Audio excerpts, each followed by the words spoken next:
مولاي صل وسلم دائما أبدا على حبيبك خير الخلق كلهم آمن تذكر جيران بذي السلام ما زجت دمعا جرى من مقلة بدم أم هبت الريح من تلقاء كلمة وأومل البرق في الماء من إلم مولاي صل وسلم. يا منان نتفكر عن مالي المالي عشنا كل فرح وما كنا في أرضك من طاعي حاليا كنا في خطر. يا منان نتفكر عن مالي المالي عشنا كل فرح وما كنا في أرضك من طاعي حاليا كنا في خطر. يا جلال الله فينا فتن يا جلال الله فينا فتن نجينا الله من أخطار.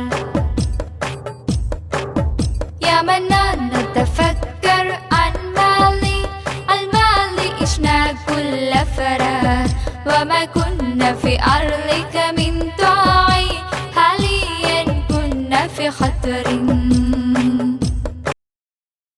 وإلى حضرات كل ولي ولية لله أينما كان من مشارق الأرض إلى مغاربها اللهم انفعنا بعلومهم وأسرارهم وأنوارهم في الدين والدنيا والآخرة يا رب العالمين.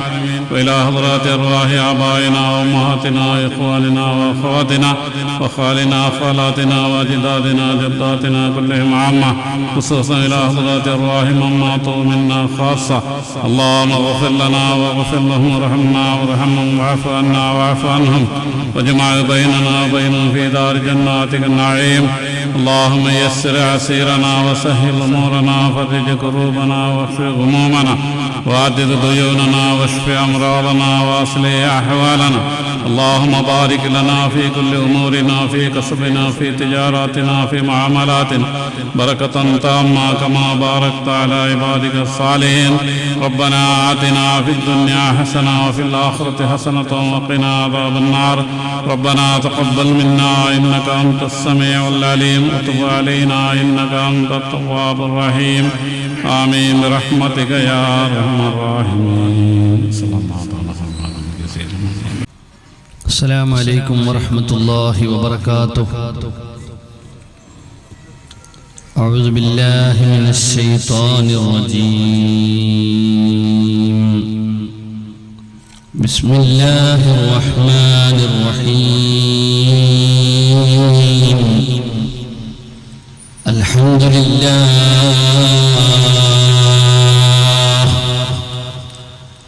الحمد لله نحمده ونستعينه ونستهديه ونستغفره ونؤمن به ونتوكل عليه ونعوذ بالله من شرور أنفسنا ومن سيئات أعمالنا. من يهده الله فلا مضل له ومن يضلل فلا هادي له. وأشهد أن لا إله إلا الله وحده لا شريك له وأشهد أن سيدنا محمدا عبده ورسوله أرسله بالهدى ودين الحق ليظهره على الدين كله ولو كره المشركون.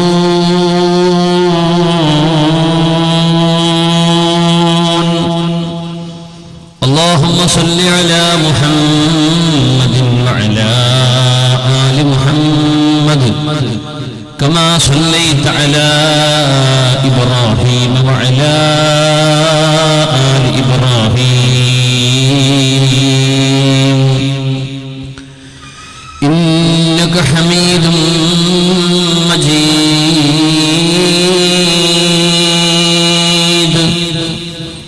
رب اشرح لي صدري ويسر لي أمري واحلل عقدة من لساني يفقهوا قولي اللهم رب تقبل دعوتي واغسل حوبتي وسدد لساني.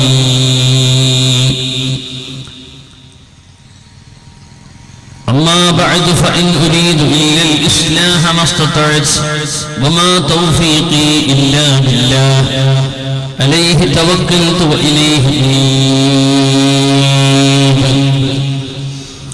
أشهد أنك يا رسول الله قد أديت الأمانة وبلغت الرسالة وكشفت الغمة ونصحت الأمة. خذ بأيدينا قلت حيلتنا أدركنا يا رسول الله.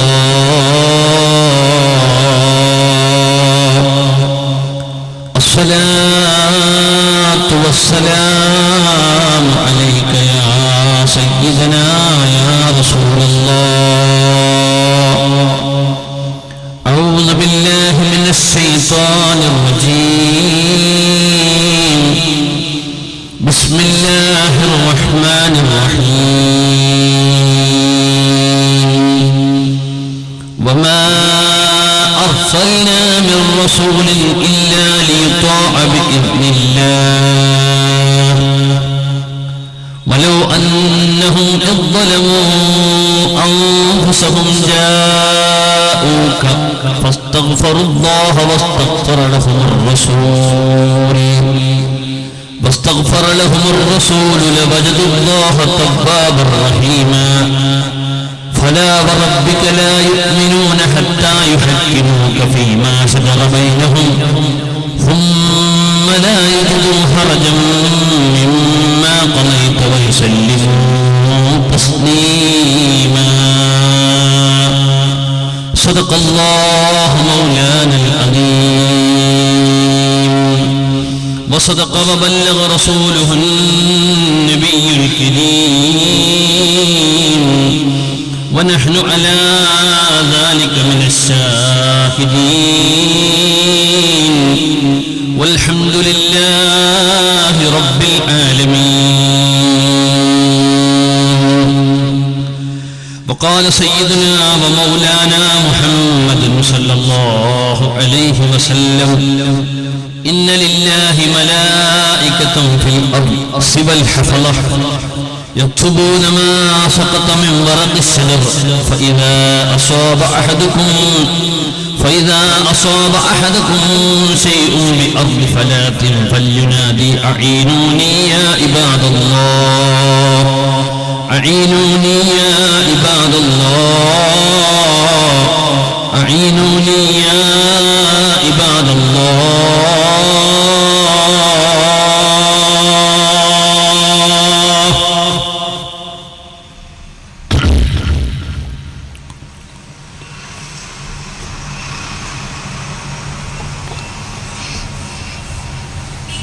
يا سيدي يا رسول الله خذ بيدي ما لي سواك ولا قلبي على أهدي.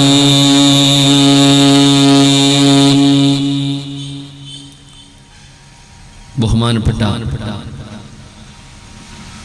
ഈ മഹത്തായ യോഗത്തിൻ്റെ അധ്യക്ഷൻ തങ്ങളവർകളെ, അതുപോലെ ഇവിടെ ഈ യോഗം ദുആ ചെയ്ത് ആരംഭിച്ച ബഹുമാനപ്പെട്ട തങ്ങളവർകൾ, ഇവിടെ ഉദ്ഘാടന പ്രഭാഷണം നടത്തിയ യുവ പണ്ഡിതനും പ്രഭാഷകനും വാഗ്മിയുമായ എൻ്റെ വന്യ സുഹൃത്ത് ഉമർദാരിമി ഉസ്താദ് അവർകളെ, വേദിയിൽ ഉപവിഷ്ടരായ ഒരുപാട് മഹാന്മാരായ ഉസ്താദുമാർ, നേതാക്കൾ, ഇവിടെ ഒരുമിച്ച് കൂടിയ പണ്ഡിതന്മാർ, മറ്റു സഹോദര സഹോദരിമാർ, ഈ പ്രദേശത്ത് 1.5 പതിറ്റാണ്ടിലേറെയായി ഇസ്ലാമിക പ്രവർത്തന രംഗത്ത് സർവസാന്നിധ്യമായ ഒരു യുവജനവേദി സമാജ സംഗമം അതിൻ്റെ വാർഷികമായിട്ടാണ് ഇന്നിവിടെ ഒരു ആദർശ സമ്മേളനം സംഘടിപ്പിച്ചിട്ടുള്ളത്. ഇങ്ങനെ ഒരു പ്രഭാഷണം ഇവിടെ സംഘടിപ്പിക്കാൻ ഒരു സാഹചര്യം ഉണ്ടായിട്ടുണ്ട്. ദിവസങ്ങൾക്ക് മുമ്പ് തെറ്റിദ്ധാരണാജനകമായ ഒരു പ്രഭാഷണം ഇവിടെ ഉണ്ടായതുകൊണ്ടാണ് ആളുകളുടെ സംശയം ദൂരീകരിക്കപ്പെടുക എന്ന രീതിയിൽ ഒരു മുഖാമുഖമായി ഈ വിഷയത്തെ മാറ്റിയിട്ടുള്ളത്. ആയതിനാൽ ഞാൻ ആമുഖം നീട്ടിപ്പരത്തി പറയാതെ മുഖാമുഖം കൂടി ഉള്ളതുകൊണ്ട് വേഗം വിഷയാവതരണത്തിലേക്ക് പ്രവേശിക്കുകയാണ്. സദസ്സിന്റെ സാഹചര്യപ്രകാരം ഒരു അരമണിക്കൂർ അല്ലെങ്കിൽ 3/4 മണിക്കൂർ, ഒരു മണിക്കൂറോളം മുഖാമുഖത്തിന് ആളുകൾക്ക് എന്തെങ്കിലും ചോദിക്കാനുണ്ടെങ്കിൽ അത് നാടകം ചോദിക്കാം, മൂലയിലും ചോദിക്കാം, സെൽഫിക്കും ചോദിക്കാം, സുന്നിക്കും ചോദിക്കാം, ആർക്കും ചോദിക്കാം. പരിശുദ്ധ സുന്നത്ത് ജമാഅത്തിന്റെ വിശ്വാസങ്ങളെ സംബന്ധിച്ച്, ആചാരങ്ങളെ സംബന്ധിച്ച് സംശയമുള്ളവർ, എതിർപ്പുള്ളവർ, യോജിപ്പുള്ളവർ എല്ലാവർക്കും ചോദിക്കാവുന്നതാണ്. എന്തിനാണെന്ന് വെച്ചാൽ നമ്മുടെ സംശയം ദൂരീകരിക്കപ്പെടാനും സുന്നത്ത് ജമാഅത്തിന്റെ അഖീദ സ്ഥാപിക്കപ്പെടാനും ചോദ്യോത്തരം എന്ന ശൈലിയിലൂടെ ദീനിന്റെ മസല പഠിപ്പിക്കപ്പെടാനുമാണ്. അല്ലാഹു തൗഫീഖ് തരട്ടെ. ആമുഖമായി പറയുന്നത്, അള്ളാഹുവിന്റെ പരിശുദ്ധമായ ദീൻ അഷ്റഫുൽ ഖൽഖ് സയ്യിദുനാ മുഹമ്മദ് സല്ലല്ലാഹു അലൈഹി വസല്ലം ഇവിടെ പഠിപ്പിച്ച അവിടുത്തെ ശരീഅത്തുൽ ഇസ്ലാം, ആ ശരീഅത്തുൽ ഇസ്ലാമിന്റെ അടിസ്ഥാന കാതലായ, ഇസ്ലാമിന്റെ അടിസ്ഥാന വിഷയമായ തൗഹീദ്, ആ തൗഹീദിന്റെ ധ്വജവാഹകരായി ഇവിടെ കടന്നു വന്ന മഹാനായ അഷ്റഫുൽ ഖൽഖ് സല്ലല്ലാഹു അലൈഹി വസല്ലം തങ്ങളുടെ വ്യക്തിത്വവുമായി ബന്ധപ്പെട്ട് അവരോടുള്ള ബഹുമാനവുമായി ബന്ധപ്പെട്ട ചില വിഷയങ്ങളിൽ, തങ്ങളുടെ സുന്നത്തുമായി ബന്ധപ്പെട്ട ഒരുപാട് വിഷയങ്ങളിൽ തെറ്റിദ്ധാരണ ഉണ്ടാക്കാൻ വികലമായ സുന്നത്ത് ജമാഅത്തിന്റെ വാദത്തിൽ നിന്ന് അകന്നു നിൽക്കുന്ന ഒരുപാട് വാദവുമായി നമ്മുടെ രാജ്യങ്ങളിൽ, നമ്മുടെ പ്രദേശങ്ങളിൽ ബിദ്അത്തിന്റെ പ്രസ്ഥാനങ്ങൾ കടന്നു കയറുകയും പ്രഭാഷണം നടത്തുകയും ചെയ്തുകൊണ്ടിരിക്കുമ്പോൾ അതിന്റെ വസ്തുത എന്താണെന്ന് വിശദീകരിക്കുകയാണ് ഇത്തരം പരിപാടികളിലൂടെ നാം നിർവഹിക്കുന്നത്. ഒന്നാമതായി തൗഹീദ്. എന്തിനാണ് തൗഹീദ് എന്ന് പറയുന്നത്? എന്താണ് ശിർക്ക്? ഈ തൗഹീദിൽ എവിടെയാണ് മറുപക്ഷം പ്രശ്നം ഉന്നയിക്കുന്നത്? അതിന്റെ വസ്തുത എന്താണ്? പ്രശ്നം ഉന്നയിക്കുന്നതിൽ പ്രശ്നം എവിടെയാണ്? ഇത് വളരെ സരളമായി നാം ചർച്ച ചെയ്താൽ, തൗഹീദ് എന്ന ഇസ്ലാമിക ശബ്ദത്തിന് അർത്ഥം, ഇസ്ലാമിക സാങ്കേതിക ഭാഷയിൽ തൗഹീദ് എന്ന് പറഞ്ഞാൽ അല്ലാഹു ഏകനാണെന്ന് വിശ്വസിക്കലാണ്. അല്ലാഹു ഏകനാണ് എന്ന് വിശ്വസിക്കുക. അല്ലാഹുവിന്റെ തിരുദാത്തിൽ, അവന്റെ വിശേഷണങ്ങളിൽ, അവന്റെ പ്രവർത്തനങ്ങളിൽ അവൻ ഏകനാണ്. അവനോട് ആരും പങ്കുചേരുന്നില്ല, അവനോട് തുല്യനായ ഒരാളുമില്ല, അവൻ എല്ലാറ്റിലും ഏകനാണ് എന്ന് വിശ്വസിക്കുക. ഇത് മനസ്സിൽ വിശ്വസിച്ചാൽ മാത്രം പോരാ, വായി കൊണ്ട് ഉച്ചരിക്കണം. അള്ളാഹു വായിക്ക് സംസാരിക്കാൻ തൗഫീഖ് കൊടുത്തൊരു മനുഷ്യന് ഇത് ഉച്ചരിച്ചാലേ അവന്റെ ഈമാൻ പൂർത്തിയാവുകയുള്ളൂ, ഈമാനാവുകയുള്ളൂ, അടിസ്ഥാന ഈമാനാവുകയുള്ളൂ. മനസ്സിൽ അംഗീകരിക്കുകയും നാവ് കൊണ്ട് പ്രഖ്യാപിക്കുകയും വേണം. അപ്പൊ എന്താണ് മനസ്സിൽ അംഗീകരിക്കേണ്ട ആശയം? അല്ലാഹു ഏകനാണ്, വേറൊരു ഇലാഹില്ല. അള്ളാഹുവിന്റെ ഉലൂഹിയത്ത്, അള്ളാഹുവിന്റെ വിശേഷണങ്ങൾ, അള്ളാഹുവായി തീരാൻ എന്തൊക്കെ വിശേഷണങ്ങൾ അവനിക്ക് നിർബന്ധമായി ഉണ്ടോ, അവനിക്ക് പറ്റാത്ത എന്തെല്ലാം മുസ്തഹീലായ സിഫത്തുകൾ ഉണ്ടോ, അവന്റെ അഫ്ആലുകൾ, അവന്റെ പ്രവൃത്തികൾ എന്തൊക്കെയാണ്, അവന്റെ സ്വഭാവങ്ങൾ എന്തൊക്കെയാണ്, ആ സ്വഭാവങ്ങളൊക്കെ അടങ്ങിയിട്ടുള്ള അള്ളാഹു ഇലാഹ്, അവൻ ഒരുവനെയുള്ളൂ. ലാ ഇലാഹ ഇല്ലല്ലാഹ് എന്നതാണ് അതിന്റെ പ്രഖ്യാപിക്കേണ്ട വചനം. ലാ ഇലാഹ ഇല്ലല്ലാഹ്, അതാണ് പ്രഖ്യാപന വചനം. അപ്പൊ തൗഹീദ്, അല്ലാഹു ഏകനാണ് എന്ന വിശ്വാസം, ആ വിശ്വാസം പ്രകടിപ്പിക്കുന്ന ലാ ഇലാഹ ഇല്ലല്ലാഹ് എന്ന തൗഹീദിന്റെ വാചകം, ഇതാണ് പരിശുദ്ധ ഇസ്ലാം പഠിപ്പിക്കുന്ന തൗഹീദ്. വിശ്വാസവും അത് പ്രകടിപ്പിക്കേണ്ട, പ്രഖ്യാപിക്കേണ്ട വാചകവും അതാണ്. ഇത് വിശുദ്ധ ഖുർആനിൽ ഉടനീളം അല്ലാഹു ഖുർആനിൽ പഠിപ്പിക്കുന്നുണ്ട്. അല്ലാഹു ഖുർആനിൽ ഉടനീളം അത് പഠിപ്പിക്കുന്നുണ്ട്. എന്നാൽ ഈ പരിശുദ്ധമായ തൗഹീദ്, ഇതാണ് മഹാനായ നബി സല്ലല്ലാഹു അലൈഹി വസല്ലം കൊണ്ടുവന്ന തൗഹീദ്. എല്ലാ പ്രവാചകന്മാരും ഈ തൗഹീദുമലാണ് ഇവിടെ കടന്നു വന്നിട്ടുള്ളത്. തൗഹീദിൽ ഒരു ഉമ്മത്തും അഭിപ്രായ വ്യത്യാസമില്ല, ഒരു പ്രവാചകനും അഭിപ്രായ വ്യത്യാസമില്ല. മുസ്ലിം ലോകം ഉടനീളം, ഇസ്ലാമിക ലോകം കടന്നുപോയ പ്രവാചകന്മാർ മുഴുവനും പ്രബോധനം ചെയ്തത് ഈ തൗഹീദാണ്. ഈ തൗഹീദാണ് നമ്മളും വിശ്വസിക്കുന്നത്, നമ്മുടെ പൂർവിക സൂര്യകളും വിശ്വസിക്കുന്നത്, നമ്മുടെ സർവ്വ മേഖലകളിലും പ്രചരിപ്പിക്കുന്നത്. ഇതിന് വിഘാതമായ മറ്റൊരു തൗഹീദിന്റെ ചിന്ത പോലും ഈ സമൂഹത്തിലില്ല. നമ്മൾ കിടക്കാൻ നോക്കുമ്പോൾ ചൊല്ലുന്നത് ലാ ഇലാഹ ഇല്ലല്ലാഹ്, രാവിലെ എഴുന്നേറ്റ് സുബ്ഹിസ്കാരത്തിന് ശേഷം ചൊല്ലുന്നത് ലാ ഇലാഹ ഇല്ലല്ലാഹ്, സർവ്വ നിസ്കാരത്തിന് ശേഷം ചൊല്ലുന്നത് ലാ ഇലാഹ ഇല്ലല്ലാഹ്, മരിക്കുമ്പോൾ ചെല്ലാൻ പഠിപ്പിക്കുന്നത് ലാ ഇലാഹ ഇല്ലല്ലാഹ്, മരിച്ചാൽ ദിക്ർ കൊണ്ടുപോകുമ്പോൾ കൂടെ കടന്നു ചൊല്ലുന്നത് ലാ ഇലാഹ ഇല്ലല്ലാഹ്, 2-3 ദിവസം കഴിഞ്ഞാൽ മയ്യത്തിന് വേണ്ടി ചൊല്ലി ഹദീസ് ചെയ്യുന്നത് ലാ ഇലാഹ ഇല്ലല്ലാഹ്, ദിക്ർ ചൊല്ലുമ്പോൾ നമ്മൾ ചൊല്ലുന്നത് ലാ ഇലാഹ ഇല്ലല്ലാഹ്, ബാങ്കിന്റെ അവസാനിപ്പിക്കുന്നത് ലാ ഇലാഹ ഇല്ലല്ലാഹ്. ഈ പരിശുദ്ധമായ തൗഹീദ്, ഈ തൗഹീദിൽ ചില മറിമായങ്ങൾ അവതരിപ്പിച്ചുകൊണ്ട്, വികലമായ ഒരു തൗഹീദ് അവതരിപ്പിച്ചുകൊണ്ട്, പുതിയ തൗഹീദ് ഇവിടെ സൃഷ്ടിച്ചുകൊണ്ട്, ഇസ്ലാമിന്റെ അടിസ്ഥാന തൗഹീദിലുള്ള ആളുകളെ അത് തൗഹീദല്ലെന്ന് പറഞ്ഞ് അത് ശിർക്കാണെന്ന് ചിത്രീകരിച്ച് ഇസ്ലാമിക ലോകം മുശ്രിക്കുകളാണെന്ന് പ്രഖ്യാപിച്ച്, ഇവിടെയുള്ള സുന്നത്ത് ജമാഅത്തിനെ മുശ്രിക്കാണെന്ന് പ്രഖ്യാപിച്ച് ഞങ്ങളാണ് തൗഹീദിന്റെ ആളുകളെന്നാണ് ഇവിടെയുള്ള പുത്തൻവാദികൾ, പ്രത്യേകിച്ച് വഹാബികൾ പറയുന്നത്. അതിനവർ വെച്ചുകെട്ടിയ ആമുഖം പുതിയൊരു തൗഹീദ് സൃഷ്ടിച്ചു. നിലവിലുള്ള ഇസ്ലാമിക തൗഹീദിനെ, പൂർവ്വസൂരികൾ മുഴുവനും ഇവിടെ പഠിപ്പിച്ച ഇസ്ലാമിക തൗഹീദിനെ, ആ തൗഹീദിനെ സംബന്ധിച്ച് അവർ പറയുന്നതും പ്രചരിപ്പിക്കുന്നതും എന്താണ്? അത് തൗഹീദ് ശരിയല്ല, ആ തൗഹീദ് ശരിയല്ല, എന്നിട്ട് പുതിയൊരു തൗഹീദ് അവതരിപ്പിക്കുകയാണ്. അതുകൊണ്ട് വിഷയം അടിസ്ഥാനപരമായി ഇതാണ് കിടക്കുന്നത്. നിങ്ങൾ ഇനി ചിന്തിച്ചു നോക്കൂ സഹോദരങ്ങളെ, എന്താണ് ഈ രണ്ട് തൗഹീദും തമ്മിലുള്ള വ്യത്യാസം?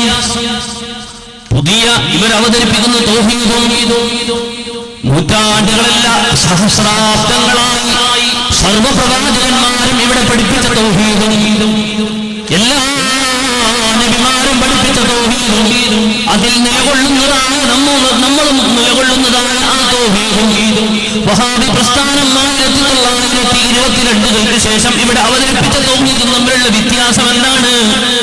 ആ വ്യത്യാസം ഏറെ പറയാതെ വളരെ വ്യക്തമായി ഞാൻ നിങ്ങൾക്ക് വിവരിച്ചു തരാം. വാചകങ്ങൾ ഏറെ ഉപയോഗിക്കേണ്ടതില്ല. ആ തൗഹീദിന്റെ അബദ്ധം അവർ തന്നെ ഇന്ന് വിളംബരം ചെയ്യുന്നുണ്ട്. എങ്ങനെ വിളംബരം ചെയ്യുന്നുണ്ട്? 1922 ഈ വഹാബി പ്രസ്ഥാനം ഇവിടെ സ്റ്റാർട്ടിങ് കുറിച്ചതെങ്കിൽ 2002 ആകുമ്പോഴേക്ക് ആ തൗഹീദ് ചർച്ച ചെയ്ത് 2002 ആകുമ്പോഴേക്ക് ഈ തൗഹീദിന്റെ വക്താക്കൾ 2 വിഷയത്തിലായി, 2 വിഭാഗമായി. എന്താണ് അവർ 2 വിഭാഗമാക്കി തീർത്തത്? ഈ തൗഹീദാണ്. അപ്പൊ ഒരു കൂട്ടർ പറയുന്ന തൗഹീദല്ല, അവർക്ക് മറ്റേ കൂട്ടരുടെ തൗഹീദ്, അവർ തമ്മിൽ തൗഹീദിൽ പൂർണ്ണ അഭിപ്രായ വ്യത്യാസമായി. നമ്മളെ തൗഹീദിൽ നിന്ന് മാറി നിന്ന് അവർ 2002 അവർ ഒറ്റക്കെട്ടായി നിന്ന് ആ തൗഹീദ് 80 കൊല്ലത്തിന്റെ പിറകിൽ അവരുടെ തൗഹീദ് വീണ്ടും 2002 ആകുമ്പോഴത്തേക്ക് 2012 ആകുമ്പോഴത്തേക്ക് ആ തൗഹീദ് ഒന്നും കൂടി ഭിന്നിച്ച് 3 ടീമായി, 3 തൗഹീദ് ടീം. 2014 ആകുമ്പോഴത്തേക്കോ തൗഹീദ് പിന്നെ ഇങ്ങനെ വഹാബി പ്രസ്ഥാനം ഒരുപാട് ഗ്രൂപ്പുകളാണ് എന്ന് നമുക്കറിയാം. നമ്മളൊരു പ്രസ്ഥാനത്തിന്റെ ഗ്രൂപ്പോട് ചർച്ച ചെയ്യുന്നൊന്നുമില്ല, മറിച്ച് എന്താണ് ഇവിടെ തൗഹീദിന്റെ മേൽ സമുദായം ഈ വിഭാഗം ഭിന്നിച്ച് പുതിയ തൗഹീദ്. അങ്ങനെ തൗഹീദാകാൻ പറ്റും. കാറൊക്കെ പുതിയ കാർ ഇറങ്ങും, ഇല്ലേ? പുതിയ മൊബൈൽ ഇറങ്ങും, അതുപോലെ പുതിയ ഫംഗ്ഷനുകളൊക്കെ ഉണ്ടാവും. തൗഹീദ് അങ്ങനെ ആകാൻ പറ്റില്ലല്ലോ. അല്ലാഹു ഏകനാണെന്ന അടിസ്ഥാന വിശ്വാസം നിങ്ങൾ നോക്കൂ. മുജാഹിദിൽ നിന്ന് വളരെ കാലം 10-30 കൊല്ലം മുജാഹിദ് പ്രസ്ഥാനത്തിന് വേണ്ടി 10-30 കൊല്ലം മുജാഹിദ് പ്രസ്ഥാനത്തിന് വേണ്ടി വളരെയേറെ പ്രവർത്തിച്ച ഒരാളാണ് സക്കരിയ സലാഹി എന്ന് പറയുന്ന ഒരു മുജാഹിദ് മൗലവി. അയാൾ പ്രസംഗിക്കുന്നുണ്ട്. എന്താ പറയണത്? പുതിയ തൗഹീദ് 2012 പുതിയ തൗഹീദ്. നിങ്ങൾ കേൾക്കാം, അദ്ദേഹത്തിന്റെ വാചകമാണ് പുതിയ തൗഹീദ്. 2012 പുതിയ തൗഹീദ്. ആരുടെ തൗഹീദിനെ പറ്റിയാണ് അദ്ദേഹം പറയുന്നതെന്ന് അറിയോ? നമ്മളെ തൗഹീദിനെ പറ്റിയല്ല, മറിച്ച് മുജാഹിദ് പ്രസ്ഥാനത്തിലെ ഒരു വിഭാഗത്തിന്റെ തൗഹീദിനെ പറ്റി മറ്റേ വിഭാഗത്തിനാണ് പറയുക. ഇത് പുതിയ തൗഹീദാണ്, 2012 പുതിയ തൗഹീദാണ്. ശരിയാ? സുന്നമിന്റെ ലേഖനം ഒക്കെ കൊടുത്തോ, ചെറിയമുടത്തെ ലേഖനം കൊടുത്തോ? ഇവർ ശിർക്കിലേക്ക് പോയി തെളിയിക്കാൻ. അപ്പൊ ഇത് പുതിയ ശിർക്കാണ്. ഇത് 2012 ഈ മൂവർ സംഘം അബ്ദുസലാം സുന്നമിയിൽ നിന്ന് കടമെടുത്ത തൗഹീദാണ്. ഒന്നും കൂടി ആവർത്തിച്ചു. എന്താ ഇപ്പൊ അദ്ദേഹം പറഞ്ഞെന്നറിയോ? മൂവർ സംഘം എന്ന് പറയുന്നത് ശരിക്കും ശ്രദ്ധിക്കണം. ഇത് ഡോക്ടർ സക്കരിയ സലാഹിയ പറയുന്നത്. ഞാൻ എന്തിനാ ഈ പോയിന്റിലേക്ക് നിങ്ങളെ കൊണ്ടുവരുന്നത്? അടിസ്ഥാനപരമായ തൗഹീദിൽ മുജാഹിദുകളുടെ ഭിന്നത കാണിക്കാനാണ്. എന്തിനാണോ മുജാഹിദ് പ്രസ്ഥാനം ഇവിടെ വന്നത്? അത് തൗഹീദ് പഠിപ്പിക്കാനാണ്. ആ തൗഹീദിൽ മുജാഹിദ് ഭിന്നിച്ചിരിക്കുകയാണ്. എന്നിട്ട് 2012 പുതിയ തൗഹീദ് ഉണ്ടാക്കിയതാണ് ഈ മൂവർ സംഘമെന്ന് 4ാം സംഘമായ സക്കരിയ സലാഹി പറയുന്നു. മൂവർ സംഘാര മുജാഹിദിൽ അനീഫ് കായക്കൂടി അടങ്ങുന്ന ഒരു പുതിയ ഒരു ടീം. ആ ടീം ഉണ്ടാക്കിയ തൗഹീദിനെ പറ്റി സക്കരിയ സലാഹി പറയുന്നു ഇത് 2012 ശിർക്കാണ്, 2012 തൗഹീദാണ്. നിങ്ങൾ ആലോചിച്ച് നോക്കൂ. അദ്ദേഹം ഒന്നുകൂടി പറയട്ടെ, ശ്രദ്ധിക്കൂ. ലേഖനം ഒക്കെ കൊടുത്തോ, ചെറിയമുടത്തെ ലേഖനം കൊടുത്തോ? ഇവർ ശിർക്കിലേക്ക് പോയി തെളിയിക്കാൻ. അപ്പൊ ഇത് പുതിയ ശിർക്കാണ്. ഇത് 2012 ഈ മൂവർ സംഘം അബ്ദുസലാം സുന്നമിയിൽ നിന്ന് കടമെടുത്ത തൗഹീദാണ്. ഇത് പുതിയ തൗഹീദാണ്. 2012 ഈ മൂവർ സംഘം ഉണ്ടാക്കിയ പുതിയ തൗഹീദാണ്. നിങ്ങൾ ഇനി ആലോചിച്ച് നോക്കൂ. നമ്മളൊരു കാറ് മാറ്റുന്ന കഥയല്ല പറയുന്നത്, അതുപോലെ മൊബൈലിന്റെ പുതിയ ഫംഗ്ഷനെ പറ്റിയല്ല പറയുന്നത്. അള്ളാഹുവിന്റെ ദീനിന്റെ അടിസ്ഥാന വിഷയമായ തൗഹീദ്, ആ തൗഹീദ് ഒരു ടീമിന്റെ തൗഹീദിനെ പറ്റി മറ്റേ ടീം പറയുന്നു ഇത് പുതിയ തൗഹീദാണ്, ഇത് പുതിയ ശിർക്കാണ്. അതുകൊണ്ട് അടിസ്ഥാന വിഷയത്തിലേക്ക് നമുക്ക് തിരിച്ചു വരാം. അള്ളാഹുവിന്റെ ദീനിന്റെ അടിസ്ഥാന വിഷയമായ തൗഹീദിൽ നിങ്ങൾക്ക് പിഴച്ചിട്ടുണ്ട് എന്നതിന്റെ സാക്ഷി നിങ്ങൾ തന്നെയാണ്. നിങ്ങൾ തൗഹീദിൽ ഭിന്നിച്ചു എന്നത് തന്നെയാണ് നിങ്ങളുടെ എല്ലാ തൗഹീദും തെറ്റാണെന്ന് പറയാൻ കാരണം. അമ്പിയാക്കൾ തൗഹീദിൽ ഭിന്നിച്ചിട്ടില്ല. ഈ ഉമ്മത്തിലെ ആലിമീങ്ങൾ തൗഹീദിന്റെ വിഷയത്തിൽ ഭിന്നിച്ചിട്ടില്ല.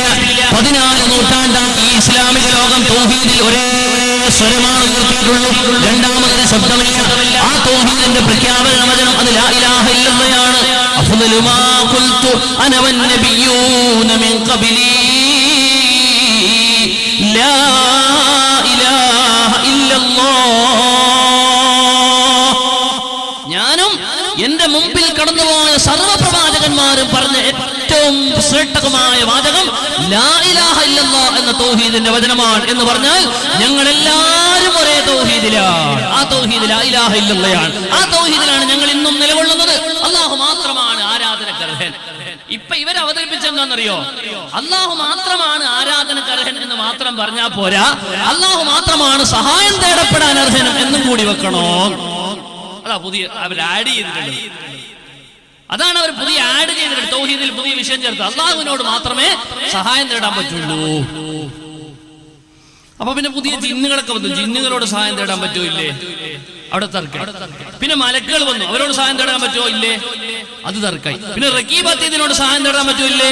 അവിടെ തർക്കായി. ഇങ്ങനെ തർക്കം വരും. അപ്പൊ തൗഹീദ് ഇങ്ങനെ ഭിന്നിക്കാൻ ഓരോന്നും പുതിയത് പറയുമ്പോ അതിന് പുതിയ വ്യാഖ്യാനം കൊടുക്കപ്പെടേണ്ടി വരികയാണ്. അപ്പൊ അടിസ്ഥാന വിഷയം എന്താണ്? അള്ളാഹു മാത്രമാണ് ആരാധനക്കർഹൻ, അള്ളാഹു മാത്രമേ സഹായം തേടപ്പെടാൻ അർഹനുള്ളൂ എന്നത് നിങ്ങൾ ആഡ് ചെയ്യുക. അങ്ങനെ തൗഹീദിന് വ്യാഖ്യാനം ഇല്ല. യഥാർത്ഥ സഹായം തേടപ്പെടാൻ, യഥാർത്ഥത്തിൽ എന്തും ചോദിക്കപ്പെടാൻ അർഹൻ അള്ളാഹു മാത്രം. യഥാർത്ഥത്തിൽ അതേ സ്ഥാനത്ത് ആദിയായ സഹായം തേടൽ, മനുഷ്യന് അള്ളാഹു കൊടുക്കുന്ന കഴിവിൽ നിന്ന് സഹായം തേടൽ. ആ കൊടുക്കുന്ന സാധാരണ കഴിവുകളുണ്ട്. അമ്പിയാക്കൾ ഔലിയാക്കൾക്ക് മുഅ്ജിസത്ത് കറാമത്തുണ്ട്. അതിൽ നിന്നൊക്കെ സഹായം തേടൽ. ഈ സഹായം തേടലൊന്നും യഥാർത്ഥത്തിലുള്ള സഹായം തേടലല്ല. യഥാർത്ഥത്തിലുള്ള സഹായം തേടെന്ന് പറഞ്ഞാൽ സഹായം സൃഷ്ടിച്ച് സഹായിക്കും. മനുഷ്യൻ സഹായിക്കുന്നത് അല്ലാഹുവാണ്, സഹായം സൃഷ്ടിക്കുന്നത്. അൽഹംദുലില്ലാഹ്, സർവസ്തുതിയും അല്ലാഹ്ക്കാണ്. തങ്ങളെ ഇവിടെ സ്തുതിച്ചില്ലേ സ്വാഗത പ്രസംഗത്തിന്? 16 കൊല്ലത്തെ ഇവിടുത്തെ യുവജന പ്രസ്ഥാനത്തിന് നേതൃത്വം നൽകിയ തങ്ങളുടെ ശ്ലാഘനീയമായ നേതൃത്വത്തെ ഇവിടെ സ്തുതിച്ചില്ലേ? എന്നിട്ട് ആ മനുഷ്യൻ നിസ്കരിക്കുമ്പോൾ പറഞ്ഞെന്താ? അൽഹംദുലില്ലാഹ്, സർവസ്തുതിയും അല്ലാഹ്ക്കാണ്. അപ്പൊ തങ്ങളെ സ്തുതിച്ചതോ? തങ്ങളെ സ്തുതിച്ചാലും ആ സ്തുതി അള്ളാഹുവിലേക്കാണ് മടങ്ങുന്നത്. കാരണം തങ്ങൾ ഇവിടെ എന്തെങ്കിലും പ്രവർത്തിച്ചിട്ടുണ്ടെങ്കിൽ അള്ള കൊടുക്കുന്ന കഴിവ് കൊണ്ടല്ലേ. അതുകൊണ്ട് യഥാർത്ഥത്തിൽ അള്ളാഹിനെയാണ് സ്തുതിക്കപ്പെടുന്നത്. എന്നതുപോലെ സഹായം തേടപ്പെടുന്നത് യഥാർത്ഥത്തിൽ അള്ളാഹുവിനോടാണ്. ഒരു സൃഷ്ടിയോട് ചോദിച്ചാൽ സൃഷ്ടി സഹായിക്കുന്നത് അള്ളാഹു കൊടുക്കുന്ന കഴിവ് കൊണ്ടല്ലേ. അമ്പിയാക്കൾ സഹായിക്കുന്നത് അള്ളാഹു കൊടുക്കുന്ന കഴിവ് കൊണ്ടല്ലേ. ഔലിയാക്കൾ സഹായിക്കുന്നത് അള്ളാഹു കൊടുക്കുന്ന കഴിവ് കൊണ്ടല്ലേ. കറാമത്തിന്റെ അടിസ്ഥാനത്തിലാവട്ടെ, സാധാരണയാവട്ടെ, അസാധാരണയാവട്ടെ, അള്ളാഹു കൊടുക്കുന്ന കഴിവിൽ നിന്നല്ലാതെ സഹായിക്കാൻ കഴിയൂല എന്ന് വിശ്വസിക്കുന്ന ഒരു മനുഷ്യൻ അള്ളാഹുവിന്റെ സൃഷ്ടികളോട് സഹായം തേടുന്നതിന് ഇസ്ലാമിക ലോകത്ത് എതിരില്ല. ഇത് തൗഹീദിൽ നിങ്ങൾ ആഡ് ചേർത്ത് കൺഫ്യൂഷൻ ഉണ്ടാക്കി കൂട്ടിക്കുഴക്കി ആളുകളെ തെറ്റിദ്ധരിപ്പിക്കുക എന്നതാണ് നിങ്ങൾ തൗഹീദിൽ ചേർത്തിട്ടുള്ള മറിമായം. ഈ വഹാബികൾ തൗഹീദിൽ ചേർത്തിട്ടുള്ള മറിമായം. അതുകൊണ്ട് തന്നെ ഞങ്ങൾ പറയട്ടെ, തൗഹീദ് വികലമാക്കിയ മുബ്തദികളാണ് നിങ്ങൾ, പുത്തൻവാദികളാണ്. എവിടെയാ പിഴച്ചത്? തൗഹീദ് വികലമാക്കുന്നതിലാണ് നിങ്ങൾ പിഴച്ചത്. പുത്തൻവാദമാണ്. അള്ളാഹുവിന്റെ ദീനിനെ വികലമാക്കി, തൗഹീദിനെ വികലമാക്കി. മഹാന്മാരായ അള്ളാഹുവിന്റെ അമ്പിയാക്കളെയും ഔലിയാക്കളെയും ബഹുമാനിക്കലും ആദരിക്കലും, ആ ബഹുമാനിക്കലിനെയും ആദരിക്കലിനെയും ഒക്കെ അവർക്കുള്ള ആരാധനയാക്കി ചിത്രീകരിച്ചു. രണ്ടാമത് ചെയ്തത് അതിന്റെ ഒരു ഭാഗമായിട്ട് ആദരവും ആരാധനയും വേറെയാണ്. തങ്ങളെ കാണുമ്പോൾ എഴുന്നേൽക്കും, ഉമ്മാനെ കാണുമ്പോൾ എഴുന്നേൽക്കും, ബാപ്പാനെ കാണുമ്പോൾ എഴുന്നേൽക്കും, റസൂലുള്ളാഹിനെ കാണുമ്പോൾ എഴുന്നേൽക്കുക. എങ്ങനെയാണെന്നറിയോ? ഇവിടുത്തെ പ്രസംഗത്തിന് വിഷയീഭവിച്ചൊരു വിഷയമാണത്. റസൂലുള്ളാഹിനെ എങ്ങനെയാ സഹാബികൾ ബഹുമാനിച്ചത്? അതങ്ങ് കേട്ടാൽ ലോകത്ത് ഒരാളെയും ബഹുമാനിക്കാത്തത്ര ബഹുമാനിക്കപ്പെട്ട രംഗങ്ങൾ ഹദീസിൽ നിന്ന് വായിക്കാനുണ്ട്. ഇൻഷാ അല്ലാഹ് ഞാൻ അങ്ങോട്ട് വരുന്നുണ്ട്.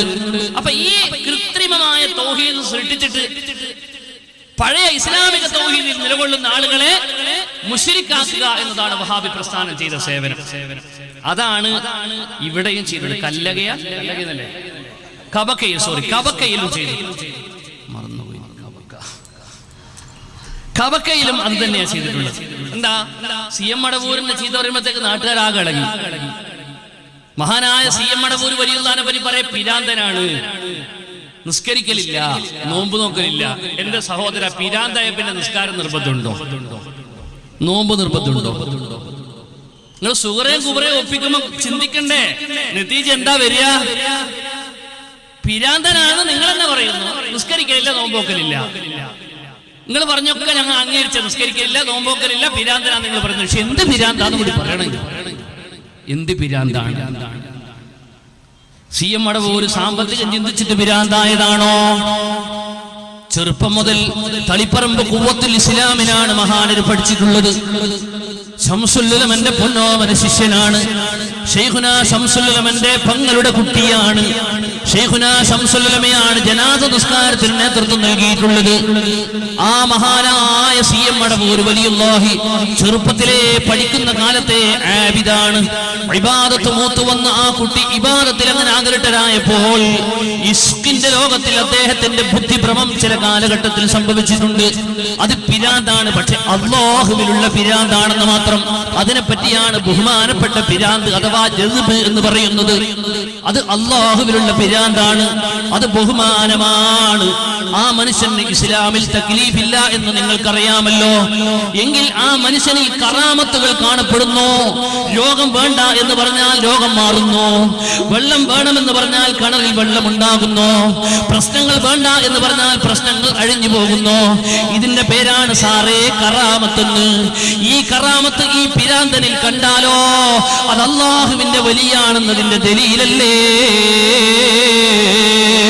സൂറത്ത് മറിയമിൽ അല്ലാഹു പറയുന്നുണ്ട്, മഹദി മറിയം എന്ന് പറയുന്ന പൊന്നോമന കുട്ടി, ഹന്നത്ത് ബീവി പ്രസവിച്ച പൊന്നോമന കുട്ടി, ബഹുമാനപ്പെട്ട ഹന്നത്ത് ബീവി പ്രസവിച്ച പൊന്നോമന കുട്ടിയെ പള്ളിയിലേക്ക് നേർച്ചയാക്കിയപ്പോൾ റൂമിലിട്ട് പൂട്ടി പോയ സക്കരിയ നബി എന്ന് പറയുന്ന പ്രവാചകർ വന്ന് തുറന്നിട്ട് നോക്കുമ്പോ, റൂം വന്ന് തുറന്നു നോക്കുമ്പോൾ ഒരിടത്തും കാണാത്ത പഴവർഗ്ഗങ്ങൾ, ആ ക്ലൈമറ്റിൽ ഒരിക്കലും ഉണ്ടാകാത്ത പഴവർഗ്ഗങ്ങൾ വരെ നിറക്കപ്പെട്ട സ്ഥലമായി ബഹുമാനപ്പെട്ട മറിയം ബീവി എന്ന് പറയുന്ന പൊന്നോമന കുട്ടിയുടെ മുമ്പിൽ മുമ്പിൽ കണ്ടപ്പോൾ സക്കരിയ നബി ചോദിച്ചു, മോളെ ഇതെവിടെന്നാണ്?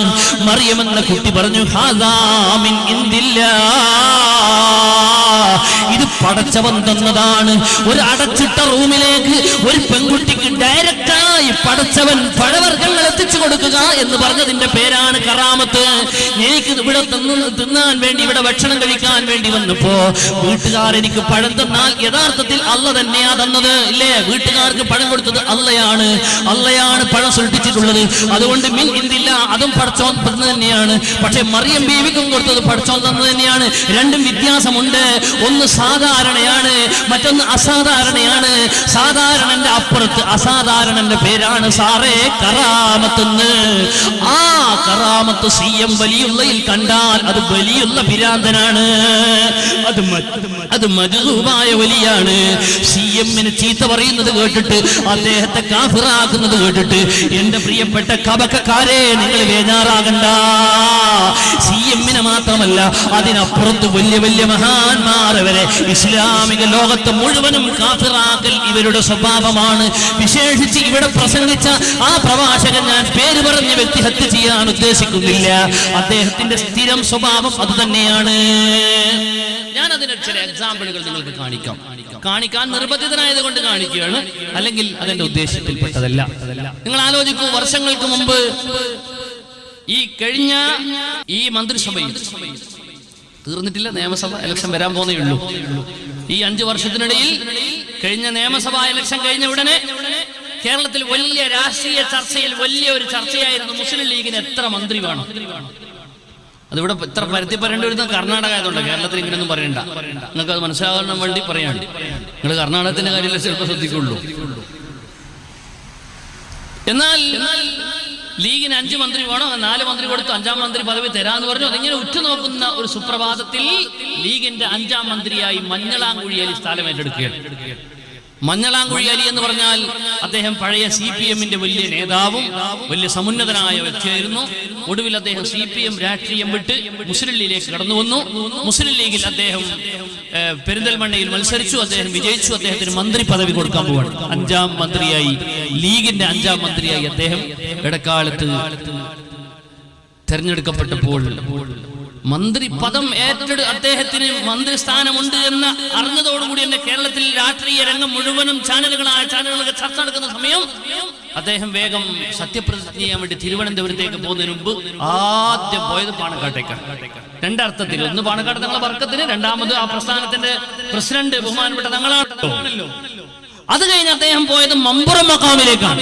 അത് ഉറപ്പായിട്ടും വർക്കത്തിനാണ്. ലീഗിന്റെ പ്രസിഡന്റ് ഒന്നുമല്ല, മമ്പുറം മക്കാമിൽ പോയി. ഉടനെ അദ്ദേഹം തിരുവനന്തപുരത്തേക്കാ പോണം. അപ്പൊ ഇത് അദ്ദേഹം ഒരു മന്ത്രിയായി തെരഞ്ഞെടുക്കപ്പെട്ട ആദ്യ സമയം എന്ന നിലക്ക് 5-ാം മന്ത്രിയെ സംബന്ധിച്ച് വിവാദങ്ങൾ, UDF-ൽ തന്നെ വിവാദം നടക്കുന്ന സമയത്ത് രാഷ്ട്രീയക്കാർ മുഴുവൻ ഉറ്റുനോക്കുകയാണ്. അദ്ദേഹം നടക്കുന്നോ ഇരിക്കുന്നോ ഒക്കെ ഒപ്പിയെടുക്കപ്പെടുന്ന സമയമാണ്. അപ്പൊ മമ്പുറം മക്കാമിലേക്ക് പോയത് സ്വാഭാവികം, മമ്പുറത്തേക്ക് പോയിട്ട് അദ്ദേഹം പോയത് എന്നൊക്കെ പത്രത്തിലും ചാനലിലൊക്കെ ചർച്ച വരികയാണ്.